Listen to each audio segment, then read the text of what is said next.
Hello friends, finally बहुत दिन के बाद आज हम डिस्कस करेंगे मराठा रिजर्वेशन के बारे में। रिसेंटली आप लोग अवेयर होंगे कि मराठा रिजर्वेशन सुप्रीम कोर्ट ने स्ट्राइक डाउन कर दिया है।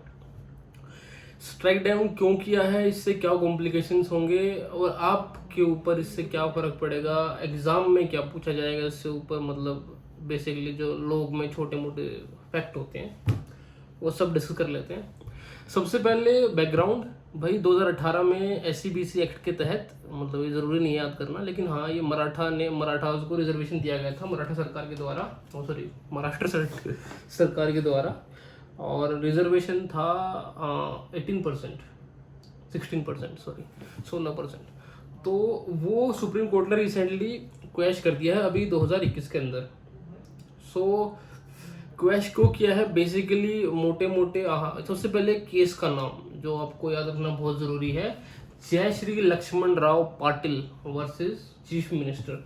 तो बेसिकली पाटिल याद रखना, पाटिल शब्द, पाटिल से क्या है, पाटिल महाराष्ट्र में पाए जाते हैं। मराठा रिजर्वेशन था, उसको स्ट्राइक डाउन कर दिया। ये केस का नाम है, 1% एग्जाम में केस से ये पूछ लिया जाए तो सिर्फ पाटिल मराठा रिजर्वेशन कैंसिल होकर स्ट्राइक डाउन। ये स्ट्राइक डाउन करने के लिए बेसिकली जो आपके सुप्रीम कोर्ट ने 3 रीज़न दिए हैं, और ये 3 रीज़न कितना इम्पैक्ट डालेंगे सबका ये आप देखना आप एक बार। क्योंकि जब ये मराठा रिजर्वेशन आया था काफ़ी सारे स्टेट्स ने इसको सपोर्ट किया था, सेंटर ने भी सपोर्ट किया था। ये चैलेंज हुआ बम्बई हाई कोर्ट में, वहाँ पर भी कोर्ट ने इसको हरी झंडी दिखा दी कि yes this reservation is very good, you not only promote but should celebrate this reservation। But उस टाइम हाई कोर्ट ने कहा था कि तुम 12-13% कर लो 16 से, लेकिन इसको लेजिटिमेसी मिली थी। अभी सुप्रीम कोर्ट ने क्या बोला है, रिसेंट जजमेंट सुप्रीम कोर्ट ने बेसिकली 3 चीज़ों के ऊपर इसको मना कर दिया है। सबसे पहला रीज़न जो ओबियस है कि जो देंगे, ये जो प्रूव करना ही मुश्किल है क्योंकि कर नहीं पाएंगे मराठा, कि Marathas are not socially and educationally backward people. पहला रीज़न ये जो दिया है, ये बेसिकली सबके लिए दे सकते हैं। किसी का भी रिजर्वेशन उसको बोल देंगे नहीं आप सोशली बैकवर्ड नहीं हो, एजुकेशनली और सोशली बैकवर्ड नहीं हो, हम आपका रिजर्वेशन हटा रहे हैं। ये किसी के लिए भी हो सकता है, ये प्रूव करना पड़ता है, बेसिकली हिस्टोरिकल डॉक्यूमेंट दिखाने पड़ते हैं। इस डिस्कशन में नहीं जाएंगे। दूसरा रीज़न जो दिया है उन्होंने कि जो मतलब वो आप लोगों को भी रिसेंटली हमने भी केस किया AWS के लिए, वो हर चीज़ को इम्पैक्ट करेगा। दूसरा रीज़न भी सुप्रीम कोर्ट ने दिया है, it violets the ceiling of 50% which is given by Indira Sahni case 1990 I think. Indira Sahni case में जो वर्डिक्ट थी कि 50% रिजर्वेशन से ऊपर नहीं जाना चाहिए, वो इन्होंने हटा दिए। ठीक है, क्लियर, 50% रिजर्वेशन वॉलेट कर रहे हैं इसलिए हम इसको हटा रहे हैं। इसके बाद इससे अब क्या, जो तीसरी जो लाइन आई है ना, जो तीसरी, आज से पहले क्या होता था, जैसे I am from Haryana, I am Jat, तो हरियाणा स्टेट क्या बोलेगी कि yes we are giving reservation to Jats because they are not adequately represented and they are physically socially and educationally backward. कुछ भी बोल के, मतलब बेसिकली एजुकेशनली और सोशली बैकवर्ड में होता है रिजर्वेशन।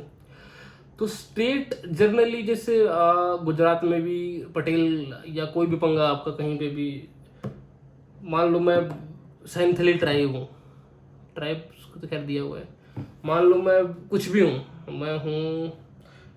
मैं ट्रेन हूँ, ठीक है, तो सरकार, मैं ट्रेन हूँ आंध्र प्रदेश सरकार की, तो आंध्र प्रदेश सरकार बोलेगी कि मैं इस ट्रेन को रिजर्वेशन दे रही हूँ, छुक गाड़ी को।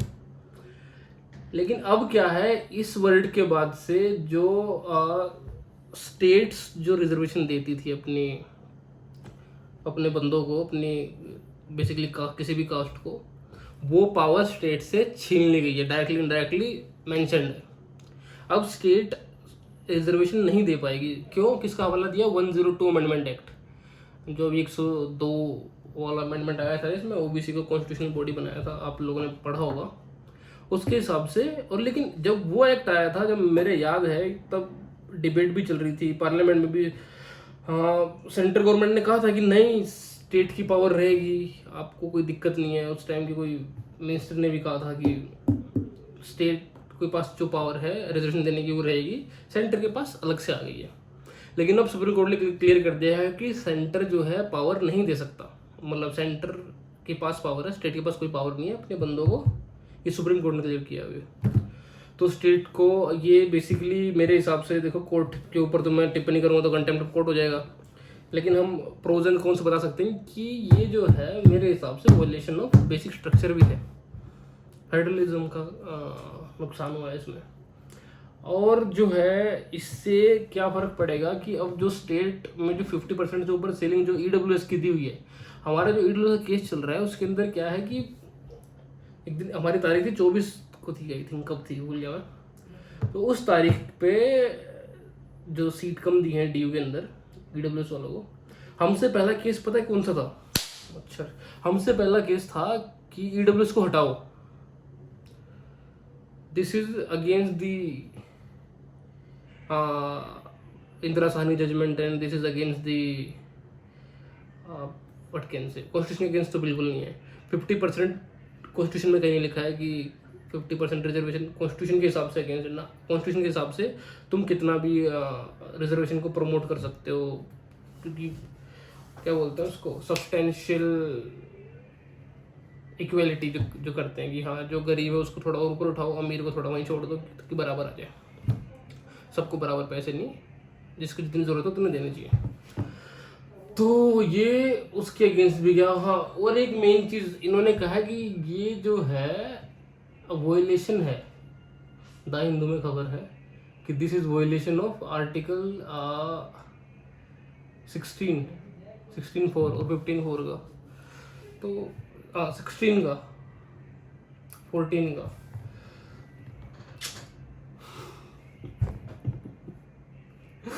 तो हाँ, लेकिन ये बेसिकली ये कहते हैं कि ये तो प्रमोट कर रहे हैं आर्टिकल 15(4) और 16(4) क्या है, 16 है equal opportunity in public employment, लेकिन उसके अंदर 4 क्लोज कहता है कि nothing can stop this state to include backward class in reservation for their welfare, positive discrimination कर सकते हैं।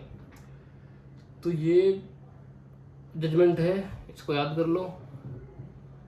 मैं कंफ्यूज नहीं हूँ, लेकिन मैं हैरान हूँ कि ऐसा कैसे है ये। अभी जब मैंने पढ़ा तो मैंने सोचा आप लोगों के साथ शेयर किया जाए, और इससे EWS के ऊपर इतना फ़र्क पड़ेगा, कितना फ़र्क पड़ेगा कि EWS हट भी सकता है गाइस, सकता है। हालांकि रिजर्वेशन का करोगे क्या आप लोग, OBC के लिए तो OBC को इस रिजर्वेशन में बिल्कुल इतना नुकसान हुआ है, OBC खत्म हो गया एक हिसाब से, भूल जाओ जितने भी OBC फालतू में इधर उधर घूम रहे थे उन सबका छीन लेंगे, अब पावर ऑटोमेटिकली सेंटर के पास चली गई है, मानो या ना मानो। और जॉब्स के लिए जिसको रिजर्वेशन चाहिए वो क्या करेगा रिजर्वेशन का, क्योंकि जॉब्स ही नहीं है। और हर हर मोदी, घर घर Modi. Thank you so much.